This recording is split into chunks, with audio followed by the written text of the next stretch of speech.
of the things that makes a visit to the fjords in southwest Greenland so very special is that ice appeals to many people.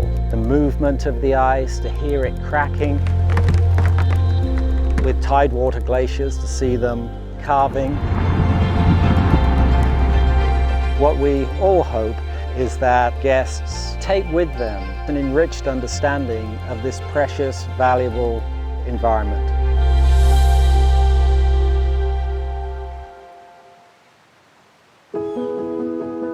My name is Kevin Rattue and I am a naturalist with Lindblad Expeditions. Presently we're with National Geographic Endurance in the South Greenland fjords.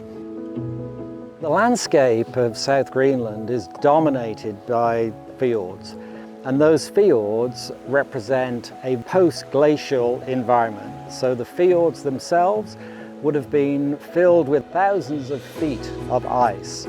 As the ice has retreated from the glaciers and from the ice sheets, then we are left with these deep, U-shaped fjords that are now filled with water.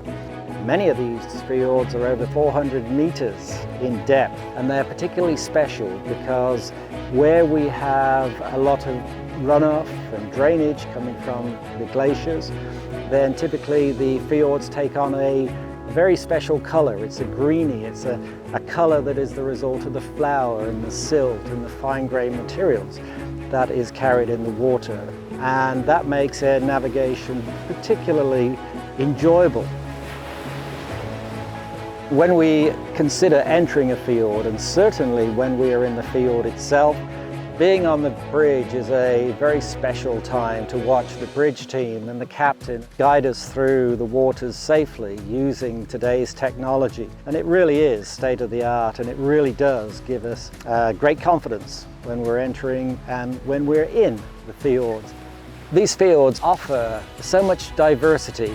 We are able to look at the historical perspectives of those that were living here. We very much enjoyed visiting some of the Viking sites and some of the archaeological sites. On National Geographic Endurance, we're able to get to many of these sites where perhaps otherwise it would be very difficult to get to.